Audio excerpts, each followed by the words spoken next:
नमस्कार। Knowledge hub में आपका एक बार फिर स्वागत है। इस समय पूरे देश में एक बात की बहुत चर्चा हो रही है, वो है कोयला संकट। और जो सरकार के विपक्षी लोग हैं उनका ये कहना है कि कोयला संकट गहरा रहा है and it can lead to power shortages, power outages, बिजली के कट लग सकते हैं। पंजाब में तो वैसे भी इस समय हालत थोड़ी खराब है, जबकि सरकार का कहना है कि कोयले का, उनके मंत्री ने, केंद्रीय मंत्री ने कहा है कि कोयले का पर्याप्त स्टॉक है और कोयले की कमी आने नहीं दी जाएगी। लेकिन अगर सच्चाई की बात करें, पूरे विश्व में इस समय there is a shortage of coal and India also is facing coal shortage. खासतौर से राजस्थान, तमिलनाडु, झारखंड, बिहार, आंध्र प्रदेश, उड़ीसा, महाराष्ट्र, ये जो राज्य हैं, इनकी के जो है सरकारें हैं, इन्होंने केंद्र सरकार को कंप्लेंट भी की है कि उनके पास बिजली कम उत्पादित हो रही है। अब सवाल ये उठता है that what is the reason for coal shortage in India? Secondly, India second largest producer है वर्ल्ड का, फिर भी हम कोयला इंपोर्ट भी करते हैं और कोयले की कमी को भी झेलते हैं। आइए इस बात को समझने की कोशिश करते हैं। हालांकि केंद्र सरकार, मैं दोबारा दोहरा रहा हूं, they are time and again saying that there is no coal shortage. दरअसल प्रॉब्लम क्या है, कोयले के ऊपर डिपेंडेंस हमारी बिजली के कारण क्यों है? हमारे जो 70% बिजली इस देश में पैदा होती है, that comes from thermal power plants. और ये थर्मल पावर प्लांट जो है उनमें से अधिकांश 137 पावर प्लांट कोयले से चलते हैं।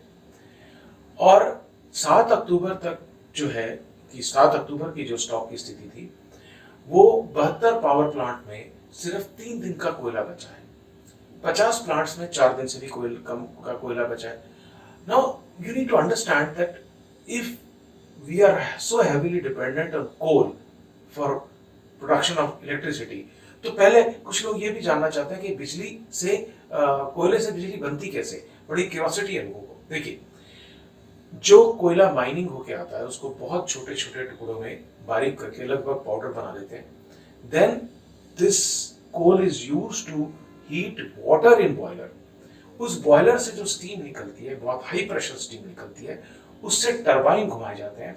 ये टरबाइन वैसे ही होते हैं जैसे आप किसी पानी के डैम पे, यानी कि जैसे भाखड़ा डैम पे पानी गिरता है तेजी से और टरबाइन घूमता है, तो ये भी वैसे टरबाइन होते हैं। द टरबाइन गोज, और ये टरबाइन भाप से घुमाए जाते हैं। फिर इनको जनरेटर से कनेक्ट किया जाता है। देन मैग्नेटिक फील्ड प्रोड्यूस होता है उस जनरेटर से, and that is how the electricity is produce. आप मेरे पीछे एक ग्राफिक में जो चल रहा है लगातार, इसमें आप देख भी सकते हैं। ये ग्राफिक्स हमें दैनिक भास्कर के सौजन्य से प्राप्त हुआ है। कोयले के बम्पर उत्पादन के बावजूद भारत को इंपोर्ट क्यों करना पड़ता है? दरअसल आपको एक शॉकिंग बात बताता हूं, India is the second largest producer of coal in the world.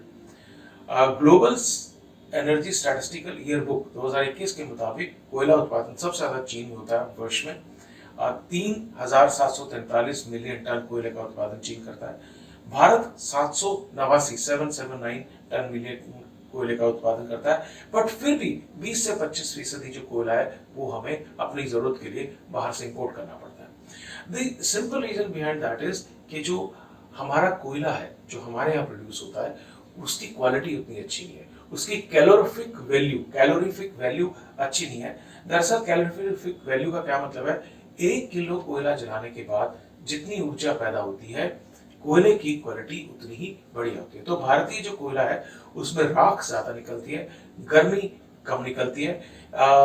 हमारी जो है वो है कोयले की जो कैलोरीफिक वैल्यू है, दैट इज 4000 किलो कैलोरीज पर केजी, यानी कि 1 किलो कोयले से 4000 किलो कैलोरी ऊर्जा पैदा की जा सकती है।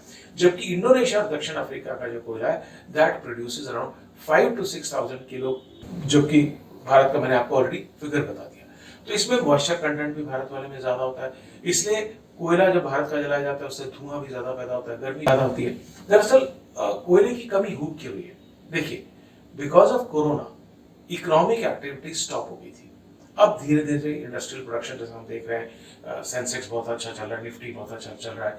इंडस्ट्रियल प्रोडक्शन जो इंडस्ट्रियल आउटपुट है वो वापसी आने लगा है, तो कोयले उससे बिजली की मांग बढ़ गई है। Now right now there is a shortage on the coal of in international market. कोयला महंगा होते ही पावर प्लांट्स ने इंपोर्ट बंद कर दिया।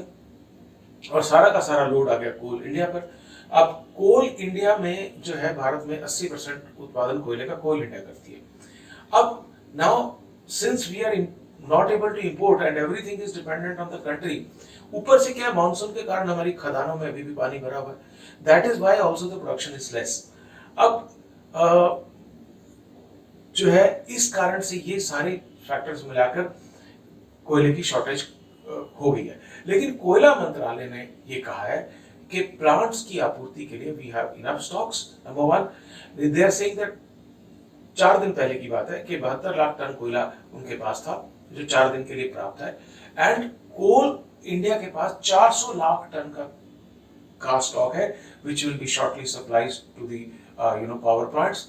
ठीक है, दिल्ली के मुख्यमंत्री ने और दिल्ली के उप मुख्यमंत्री ने काफी इस बात को हाईलाइट किया, but the power minister R K. Singh, central power minister, cabinet minister, उन्होंने कहा कोई संकट नहीं है, संकट को बेवजह प्रचारित किया जा रहा है। एंड 9 अक्टूबर को, दिस इज द डेटा, 9 अक्टूबर को 1.92 मिलियन जो टन कोयला था वो भेजा गया पावर प्लांट्स को, जबकि जो यूज था 1.87 मिलियन टन था। That means there is no shortage.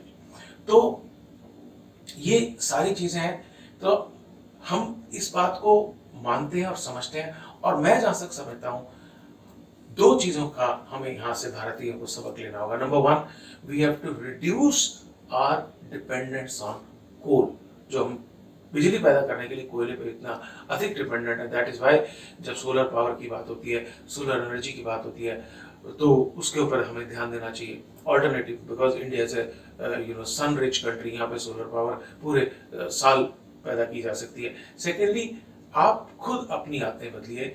All of you need to understand that we should be responsible power consumers. हम लोग बहुत बिजली वेस्ट करते हैं as a country. We are not aware about our natural resources, चाहे वो जल संरक्षण हो, चाहे वातावरण संरक्षण हो, चाहे वो फिर बिजली को बचाने की बात है। तो हम उम्मीद करते हैं that coal shortage will be shortly over and India will be back on track, और इकोनॉमिक एक्टिविटीज हमारी बिना किसी रुकावट के चलती रहेगी। बहुत बहुत धन्यवाद। Thank you so much.